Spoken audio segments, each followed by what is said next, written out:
Deputado Paulo Rubens, coautor do requerimento do deputado Zimbaldi. Senhor presidente, deputado Eduardo da Fonte, prezados deputados, quero cumprimentar todos os integrantes da mesa, também externando meus sentimentos ao senhor Davi Lima Santiago. Eu conheci seu filho do âmbito da cultura e da música, porque eu também participo de grupos culturais de música em Pernambuco. E eu queria registrar aqui, senhor presidente, uma situação e quero propor duas providências. Alguns de nós temos conhecimento que há cerca de 80 anos, um cidadão inglês de nome John Maynard Keynes disse o seguinte: as regras das finanças são tão destrutivas que são capazes de apagar o sol e as estrelas porque não lhes pagam dividendos. O que nós estamos assistindo hoje aqui, eu e outros deputados desta casa, assistimos em outras áreas de concessões e de privatizações. Eu vou dar um exemplo muito recente, que não é relacionado a essas áreas, mas que também mostra a fragilidade dos órgãos de fiscalização e controle, a fragilidade das sanções que são estabelecidas pelo Estado, quando empresas privadas ou empresas concessionárias de serviços públicos atravessam o limite do bom senso, do tolerável, o limite do compromisso com a qualidade dos serviços e com a vida dos cidadãos. Nós fizemos uma audiência pública sobre o Fundo de Garantia por Tempo de Serviço. Eu coordenei, eu presidi essa audiência, e nós constatamos que é muito mais lucrativo para as empresas sonegarem o recolhimento da contribuição do FGTS e pagarem as multas, do que terem medo das multas e pagarem adequadamente, diariamente, recolhendo as contribuições do Fundo de Garantia por Tempo de Serviço. Segundo lugar, sonegação fiscal. Eu presidi, em 1995, no meu estado, uma CPI de sonegação fiscal. Aqui temos atuado com a Procuradoria-Geral da Fazenda Nacional. Enquanto não se criminalizar a sonegação no Brasil, vai ser um grande negócio, senhor procurador, sonegar e a cada ano aderir ao REFIS, Regime Especial de Fomento e Incentivo à Sonegação. Eu sou autor de um projeto 3670 que equipara a legislação brasileira à legislação de inúmeros países desenvolvidos que tratam a sonegação como crime contra a ordem tributária, que removem todo o entulho que foi deixado por governos passados, que impedem ao promotor de justiça de denunciar uma empresa por sonegação do ICMS, enquanto ela enrola, enquanto ela empurra com a barriga no Tribunal Administrativo Tributário, enquanto ela vê que perde na área administrativa tributária e, de repente, entra com mandado de segurança, tranca o encaminhamento da ação fiscal para execução do débito. Então, nós somos um país extremamente brando com os criminosos da vida privada, com os crimes empresariais, com o desrespeito aos contratos que são feitos, sobretudo aqueles que são vinculados a direitos fundamentais. Eu levantei aqui, nós temos 4 comissões desta casa que atuariam de forma conexa na discussão dessa problemática e na busca de soluções. A Comissão de Minas e Energia, que é esta, a Comissão de Fiscalização Financeira e Controle, a Comissão de Segurança Pública e a Comissão de Desenvolvimento Urbano, porque o acesso à energia é parte da infraestrutura urbana da vida nas cidades. Mas eu vou dar aqui um terceiro exemplo. As concessões ferroviárias. Em 1997, o país entregou a um grupo de empresas privadas as concessões, no Nordeste, de Sergipe ao Maranhão. Em 2003, uma procuradora da República em Pernambuco acionou na 7ª Vara Federal a Companhia Ferroviária do Nordeste para que fosse cancelada a concessão e suspensos os repasses do BNDES àquela concessionária. E o TCU, no ano de 2003, comprovou que o desempenho da Companhia Ferroviária do Nordeste até 2002 fora pior do que o da finada Rede Ferroviária Federal em 97 no transporte de cargas. A procuradora conseguiu uma decisão provisória na 7ª Vara Federal, a CFN recorreu ao Tribunal Regional Federal e até hoje ela é a concessionária e não presta conta e não tem qualidade e até hoje, desde 97, não concluiu a Companhia Ferroviária o trecho da Transnordestina do Sertão ao Porto de Suape. E não acontece nada. Eu vou dar aqui um último exemplo, deputado Eduardo da Fonte.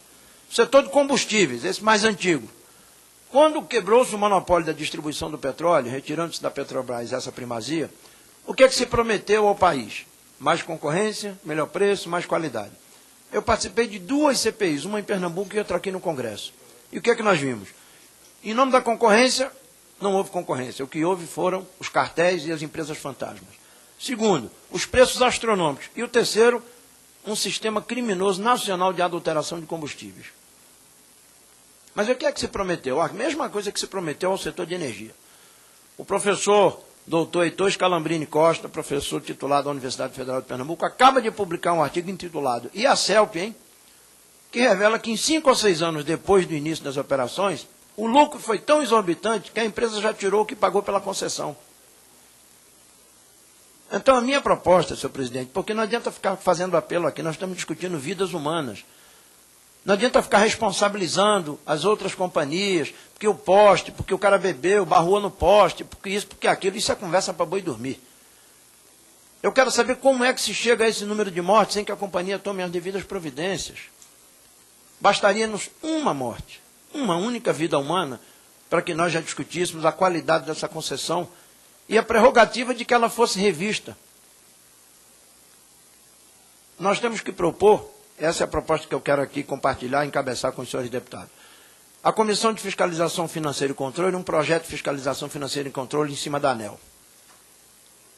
Por quê? Porque nós estamos discutindo em Pernambuco. O meu voo atrasou, não cheguei a tempo de ouvir a exposição do representante da ANEEL, mas eu quero saber nos outros estados. Quanto de multa já foi aplicado às concessionárias? Quais são os indicadores desses estados? Quantas vidas humanas já foram sacrificadas, ou será que Pernambuco é o único estado em que as pessoas morrem por causa dos fios expostos nas ruas? É o único estado onde há acidente por conta da deficiência de manutenção e de investimento das empresas.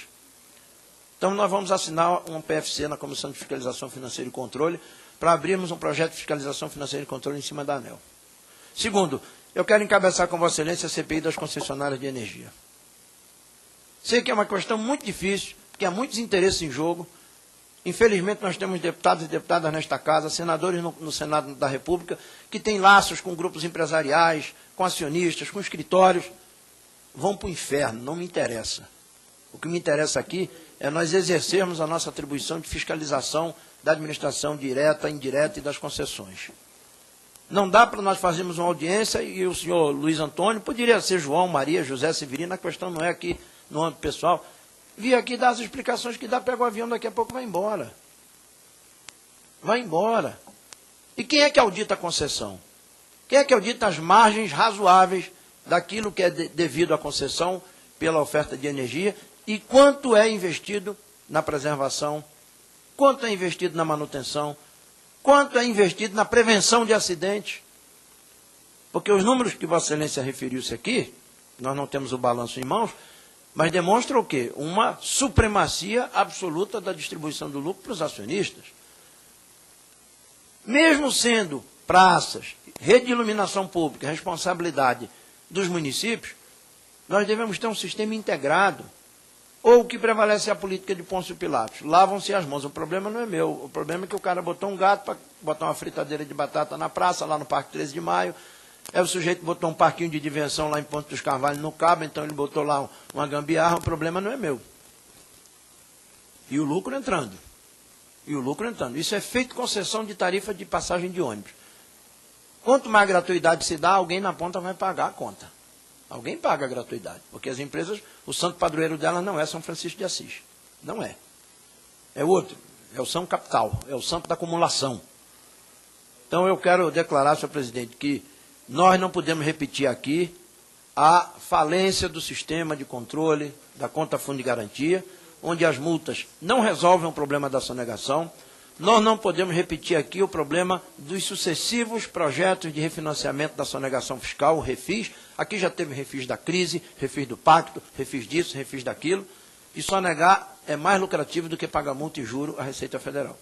Nós não podemos permitir que se repita o episódio do setor de combustíveis, em que se prometeu melhor preço, melhor qualidade, mais concorrência, e o que nós tivemos foi preços exorbitantes, cartéis, empresas fantasmas e adulteração de combustíveis.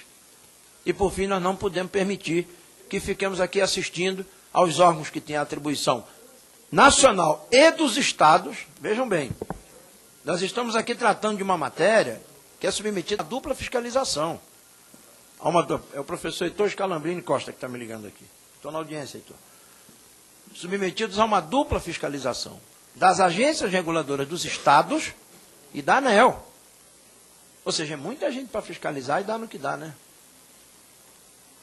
Eu sei que há concurso público, eu sei que há quadros técnicos qualificados, pós-graduados nas agências reguladoras, mas, na prática, até quando o atual sistema de cobrança de multa, de sanções, ele realmente incide na mudança de comportamento das concessionárias. Me parece que não estão funcionando os atuais sistemas.